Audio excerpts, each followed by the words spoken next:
Hey everyone, welcome back to K-Korner, the channel where we dive into the wild world of entitled people and their unbelievable stories. Hope you enjoy it, and without further ado, let's go. I thought that by escaping retail 2 years ago, mostly unscathed, I would never have to deal with a Karen. I was wrong. This week, I actually get to be home for a few days. I am an over-the-road truck driver that runs a dedicated load every week across the country, and nowhere near home. My co-driver, aka my dad, and I pretty much run more than 40 weeks out of the year, and usually take a solid month off or so when we want to be home or go on vacation out of the country.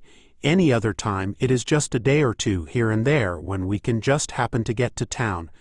But this time we got to go home for a solid week. You know what that means? Home-cooked meals.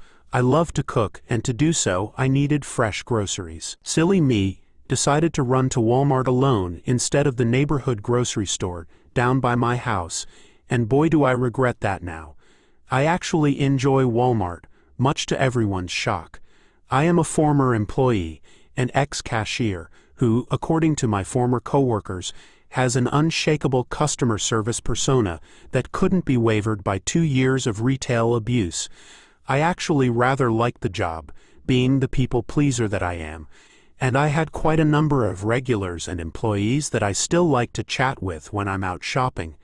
This day, I'd finished catching up and had moved deeply into my hunt for the ingredients I needed for a new recipe I was eager to try. I was having trouble finding a certain spice among the variety before me when it happened. The classic Karen throat clearing.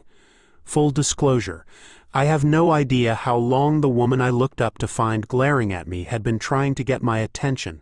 I had on my Blue Parrot headset that I usually wear when driving, and at the time, I was using it to ironically listen to scary Walmart stories by a YouTuber while my eyes were scanning the shelves and checking the recipe list on my phone.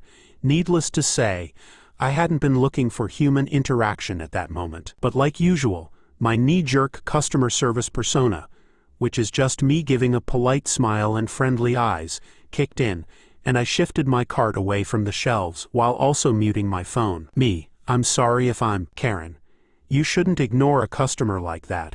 It's so unprofessional. Honestly, why do they appoint barely teenagers to management? Karen scolds me a bit more, ranting about management needing experience, but really, I only paid attention to the first thing she said to me. My mind had wandered from looking at her to looking down at myself. To her credit, I was dressed nice, but not exactly what I would call professional, with pastel pink capris, a flouncy olive green blouse, and shiny metallic bronze flats. What can I say? I like dressing nice and colorful when I'm not at risk of getting diesel on my clothes. Karen was a middle-aged local classic pain in the behind whose sense of fashion often hurt my eyes. This one looked like she just rolled out of the trailer park wearing a camo hoodie with pink-black workout pants that probably had never seen the inside of a gym, lime green running shoes, and bottle blonde hair done up in a ponytail pulled through the back of a very loved baseball cap. To complete the look, she had a huge Coach purse sitting in her buggy beside her, a bag that even I know cost more than her entire outfit times 3. Yeah, typical Karen for where I'm from. Listen, I don't work here. If you need help with something, all you need to do is press that button and it will call someone for you. I gesture to a Need Help Call button located on a post about 2 paces behind me up the aisle. Usually, I wouldn't mind helping someone who couldn't find something. I had former customers ask for my help all the time if I wasn't busy, and they were nice, or just elderly. I was a big hit with the elderly because I'm a sucker for little old ladies. So far, Karen wasn't any of those things, and she had a perfume on that was making my nose itch, so I was hoping to shoo her away. No such luck. Karen scowls at my suggestion. Karen, why are you lying? You work here. You've checked me out numerous times and I don't appreciate being lied to. The nerve. To be honest, I felt this mixture of confusion and resignation, and completely dropped my smile and sighed. I'm only as nice as I want to be. In truth, I have a resting witch face that makes me very unapproachable, according to my best friends. Listen, I don't work here anymore, and I'm in the middle of getting my own groceries, so let's just not. Turning back to the shelf of spices, I checked my phone again before glancing over the selection, and finally finding what I needed. Just as I move to put it in my buggy and move along with my day, I get a sharp, nasty pain in the side of my head. I yelped, probably louder than necessary, but I was so caught off guard by the pain that I didn't care. Plus, I am very tender-headed. See, apparently, Karen was not happy with me, and grabbed a hold of my headset and yanked it off my head. Unfortunately for me, I have very thick, very wavy hair that, for some reason, other people envy. Not me, though, and especially not when the headrest of my headset tangled in my hair from the way she tried to snatch it off, and instead she ended up yanking and pulling out more than a few strands of my hair. Even with such a yank, she didn't manage to free it from my hair and just ended up dropping it, causing the headset to tangle further in my hair and cause gravity to yank my hair mercilessly again. Most people would have stopped and apologized after realizing what they'd done. Not Karen, though. Karen, don't you dare walk away from me. How dare you speak to me that way? I don't care if you're in management now or what, you still work at Walmart. You're still not as important as me. Her last comment made me pause in the midst of trying to free my hair from my headset. Eyes watering, scalp throbbing. I always hated how people looked down on people working at Walmart. The majority of the cashiers and floor associates that I knew at this store were either students or retired professionals. Like teachers, nurses, and office workers, most of our older staff were just part-timers with something to do. I was angry. Me, I don't work here, Karen. Not this again. I told you I don't work here. I don't work here. I don't work here. I just kept repeating myself, getting louder and louder, until I was practically screaming at her, making her back away from me. Something I learned early on as a child was that I was the last kind of person people expected to hear yell. I don't know if it's the way I look or just a vibe I give off. I don't know, but either way, I've learned to use it to my advantage to get people to back off. But the screaming also started to draw attention to us as people started coming into the aisle to see what was happening. Among the people were a Walmart employee I was familiar with, even though she started after I left, and my former manager. By the time they showed up, I had finished screaming, and was now just glaring at the shell-shocked and probably embarrassed Karen, who was red in the face. Walmart employee, what's going on here? Is someone hurt? Karen points a finger at me first, as I'm catching my breath, and have started fiddling with my hair again, trying to get it untangled. Karen. This girl went crazy when I tried to ask her where something was, started screaming in my face and even swung at me. She needs to go to jail or at least be fired. By the end of her speech, big crocodile tears were streaming down her face, and one of the random customers who had come to watch was patting her shoulder and trying to console her.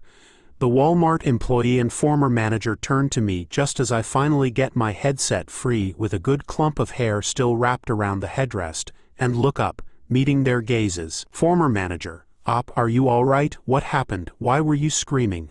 What's with all the hair?" Former manager, bless her, didn't even wait for my response. I really wasn't in the state of mind to give one, as I tend to go mute when I get very upset, as she looked from my distraught face to my hands, still holding the headset and mess of hair hanging limply from it, before turning back to Karen, who was quietly regaling some of the crowd with just how horrific I had been. Former manager, "Excuse me, but can you tell me what happened again, and also perhaps tell me why Op is holding a chunk of her hair?" Karen, "What about her hair? I told you she attacked me. I'm the victim here. Are you believing her over me because she is your employee?" The crowd begins to murmur, and Karen obviously realizes she's losing popular opinion. In the meantime, I'm starting to calm down and rub at my scalp, trying to dissipate the pain. Luckily, there was no blood. Karen, I was just asking her a question, and she ignored me. I pulled off her headphones to get her to listen to me. It's not my fault she doesn't brush her hair. Walmart employee, that's assault. Why would you ever put your hands on someone? And now you're telling everyone that she attacked you. What's the matter with you? Former manager, I think it's time we called for the sheriff's department. Karen's eyes widened, as she seemed to come to the realization that she might have messed with the wrong person. Me. I'm fine. Just make her leave me alone. I don't want to spend one of my precious nights at home with a police officer unless he's buying me dinner. This made the crowd laugh. Former manager. Are you sure, Op? Me. No, but I have cold things to get home and a dinner to cook, and my dad's probably wondering what's taking so long. To that, former manager nodded and forced Karen to follow her while the crowd quickly dispersed and went back to their own shopping.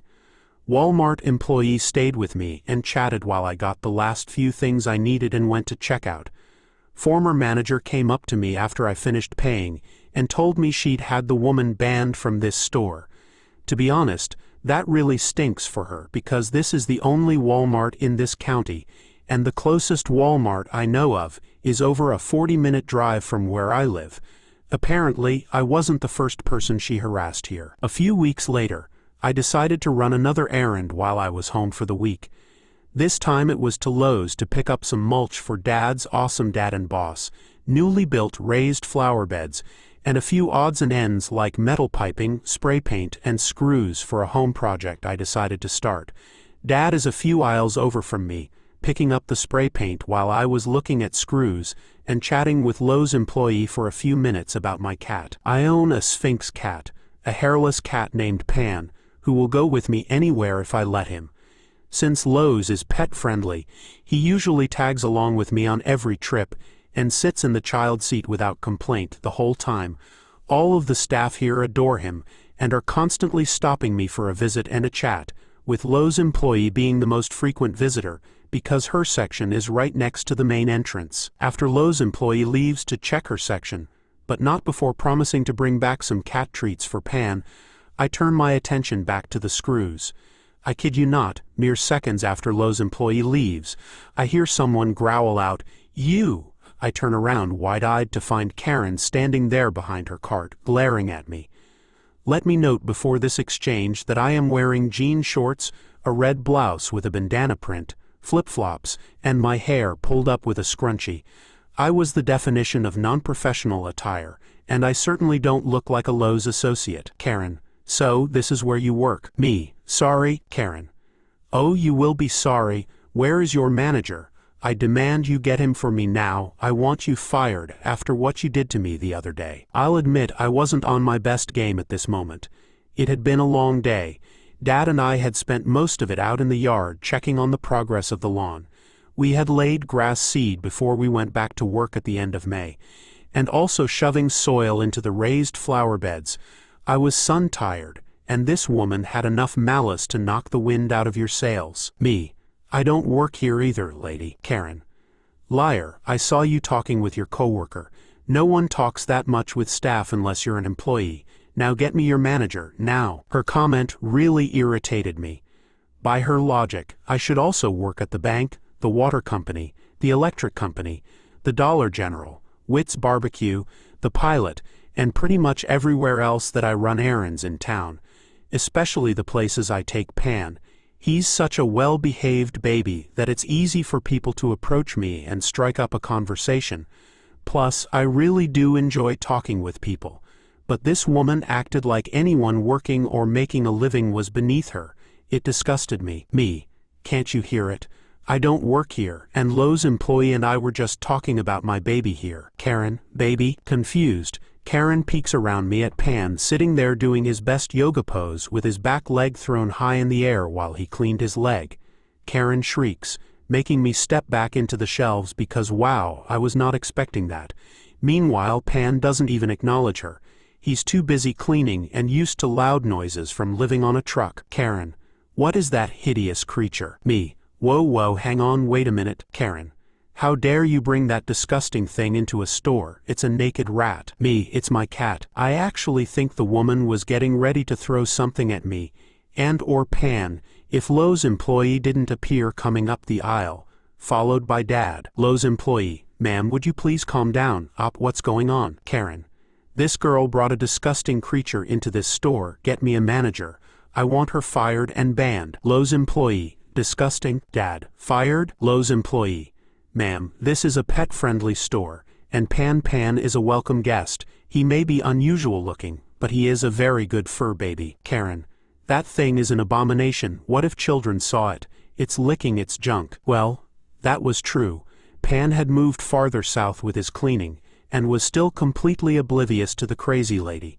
While Lowe's employee was defending my little Pan's honor, Dad nudged me to get my attention. Dad, what the heck's going on with this woman? Me. Remember that silly woman I told you about, who thought I still worked at Walmart? Dad. The one that pulled out your hair when she tried to snatch off your headset. Me, Long story short, and after a lot of hassle to get people on her side, when Karen saw that she's not getting her way here either, she made a strangled sound in her throat, and her face turned almost purple in shade. Whatever she wanted to say, I guess words couldn't convey it, because suddenly she launched herself at us, arms raised, fingers curled like claws, ready to scratch our eyes out. Dad was too quick for her though, as he shoved me out of the way and sidestepped her, causing Karen to run full force into the shelf behind us. She's lucky the lower drawers kept her from impaling herself in the eye with the hanging racks. Judging by her screams though, I'm pretty sure she scratched the heck out of her arms as she fell back onto the floor, none too gently. Karen began shouting assault for help, and of course for the police. She got her wish. Lowe's manager radioed for security, and in less than a minute, 2 guys were hauling a screeching and cursing Karen up and marching her towards the front of the store. The police were called, and what should have been a 30-minute shopping trip turned into an hour-and-a-half-long ordeal of speaking with the multiple managers, giving our statements to the police, watching Karen lose it on the police, and have to be tasered in order to be handcuffed, and agreeing that this time, yes, I wanted to press charges. They took security tapes, and I gave them the name of my former Walmart manager to contact to confirm the earlier incident, as well as see about getting their security tapes as well. We then finally got to pay for our stuff, with Lowe's manager insisting on giving us 10% off our final purchase price for all the trouble. Plus, he knew from working with us in the past just how much we'd spent at his store in the last year, while we've been landscaping Dad's new property. That made Dad very happy, and he spent the last couple hours calling up his buddies and telling them about the lunatic at Lowe's and how he got a discount. He's a simple person to please. I wish he wouldn't have told his wife though, because she got very upset and worried about us.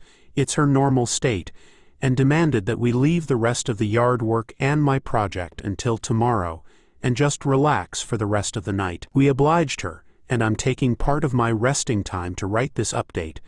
I'm so shocked by this woman. I have never been spoken to by a stranger like this outside of my stint doing retail. Is this just how some people are? God, I hope she gets help. She won't be finding it at Lowe's though, because we were assured that Karen was banned from there as well. And as a side note, Lowe's is also the only home improvement store in our county. The next available one is a Home Depot about a 30-minute drive up the interstate. It stinks to be her. Update. Hello again to everyone. I know all of you have been waiting for some sort of update as to what happened to the woman after she was arrested. The quick and simple version of it is, she's in the county jail.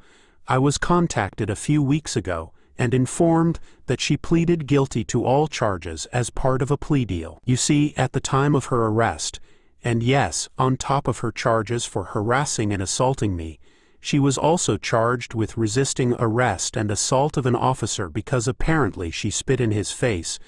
She was also carrying a controlled substance. They didn't say what exactly, and I didn't think to ask, and apparently she had enough of it that the charge was up to possession with intent to sell. I'm assuming the deal was about getting her supplier, but they didn't give me any details about it because it was still an ongoing case, so don't quote me on that. I just ran into my old high school teacher and was reminded of this, so I thought I'd post it here. Back when I was in high school, I got really sick at the beginning of my senior year and had to take a long leave of absence. By the time I got better, I basically had to do that year all over again, and all of my friends had graduated. I was miserable and feeling all alone.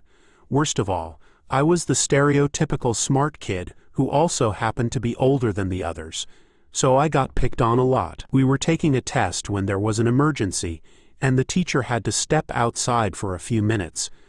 The other students were trying to get me to give them the answers when Leah, one of the more popular students, stepped in and told them to knock it off. She seemed kind and helpful, and we became fast friends. Back then, college applications required sealed letters of recommendation to be mailed in by the student, and the programs I was applying to required 2 letters. I decided to get 3 just in case. One of them was from my English literature teacher because, although I was applying to science programs, and had already been promised letters from 2 of my science teachers, I wanted to show that I had broad interests. Mr. M was surprised to be asked, but agreed. He asked me to give him a 2-page essay about myself, so he could flesh out the letter. I appreciated that he was taking it so seriously, and worked hard on that essay. However, he took so long that he only gave me the letter the day before the applications were to be sent out. On top of that, he left the envelope unsealed, and told me to take a look before mailing it. I ended up being really thankful to him since it wasn't all that positive, so I discarded it. I didn't think much of it since it wasn't like every teacher had to like me. However, as soon as our applications were mailed, Leah's attitude changed completely. At lunch, she told me no one liked me, and that she had only tolerated me so I could help her get into college. Bullying then resumed in earnest, and she also spread several private things about me to the other students so I could be further humiliated.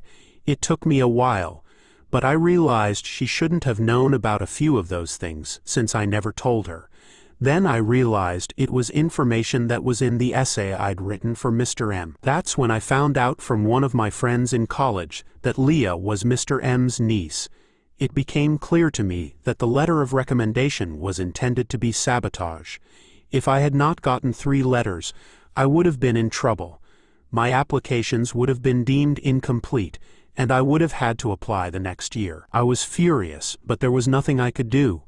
I no longer had any classes with Mr. M, and had no proof the letter was sabotage, or that he'd given Leah access to my essay. It was possible that Leah was the sole party responsible, and Mr. M had no part in anything. So I resigned myself to a hellish senior year and spent as much time as possible in the school library, since that was the only place I got a reprieve from my tormentors. I was fortunate enough to receive an early acceptance to the programs I'd applied to. Leah, however, was not so lucky. Despite not being a good student and not meeting all the prerequisites, she'd still applied to the best schools in the area and ended up not getting any early acceptance letters. By the time she did receive one, it was a conditional offer, contingent on her final GPA. This gave me the perfect means of revenge. Leah was the type to overshare information, and she wasn't exactly quiet when complaining about her grades, so it was easy enough to keep track. By the time our final month of high school approached, I knew she was relying on Mrs. T's class to pull her through. Mrs. T was really nice and wanted everyone to succeed. She knew that for many seniors, her class was either really important or completely unnecessary. She always gave a final group project and a final exam that were worth a significant chunk of the grade. Students had the option of doing only one or both. If you only did one, that grade applied to both. But if you did both, whichever one was higher was your grade for both. Because the group project was graded before the final exam, there was time to study if you needed a better grade, and she also curved the exam score to give everyone the best chance. Being that I was the best student in the class and Mrs. T liked me, I asked her if I could be assigned to the same group as Leah and her friends, which she readily agreed to do. Leah and her friends crowed about their luck, assuming that they could skip it all and I would be forced to do all the work. Except they forgot that there was essentially no penalty for skipping this project.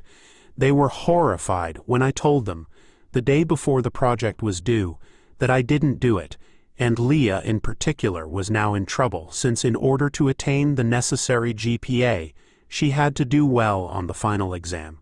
For about a week, she apologized, tried to bribe me, and even begged me to go easy so the grading curve would be in her favor. I did no such thing, of course. I studied as hard as I'd ever done and aced it. My 100% meant there was no curve, and while Leah passed the class, it wasn't enough to boost her GPA. Word soon got around that she didn't get into college, and she had to take summer classes and an extra year to reapply. I made sure to give Mr. M a big smile when I saw him at graduation. I used to work as the lumber opener at Home Depot. My shift started early in the morning, and I'd often see the night crew wrapping up their tasks as I arrived.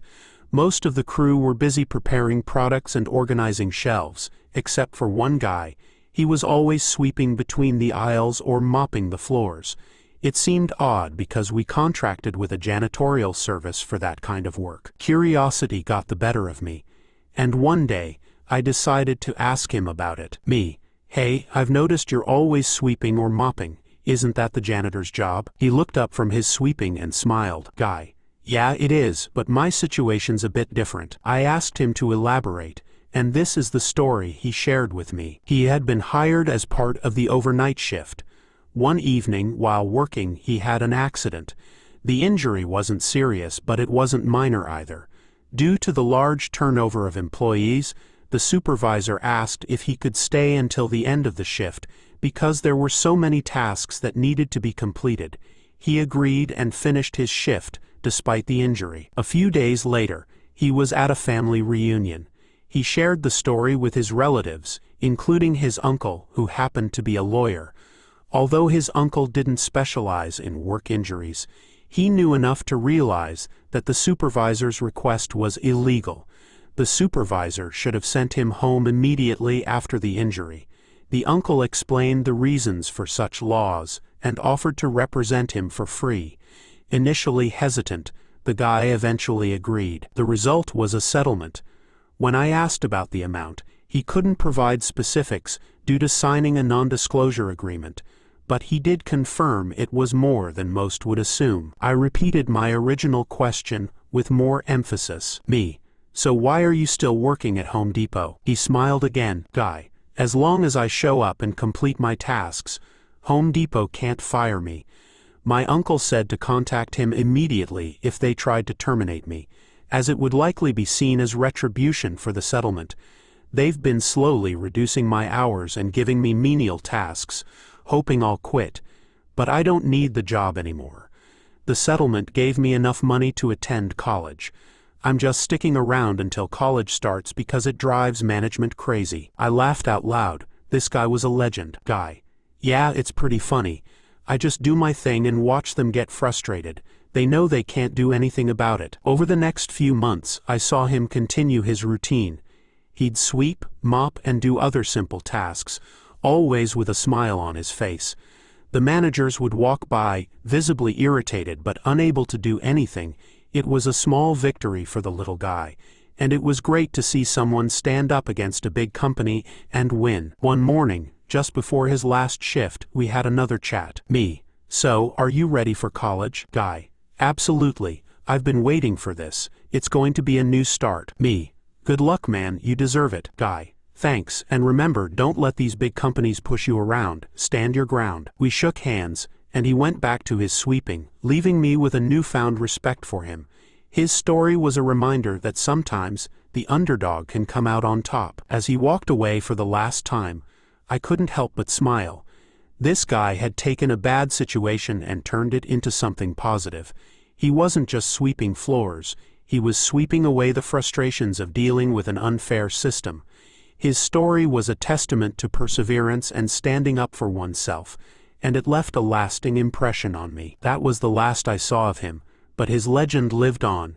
Every time I see someone sweeping or mopping, I think of that guy and his quiet, persistent defiance.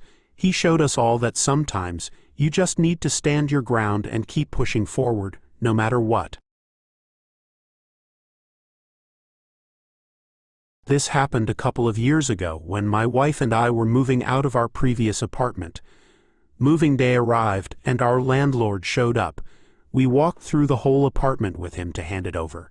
Even though he had some minor complaints, in the end, he agreed to refund the deposit in full, and we parted on good terms. A couple of days later, We got a long, angry voicemail from him. He claimed that while renovating, he noticed that the room that was my former office smelled extremely bad. He accused our cats of repeatedly urinating in there, and said we would need to come back and renovate the room ourselves.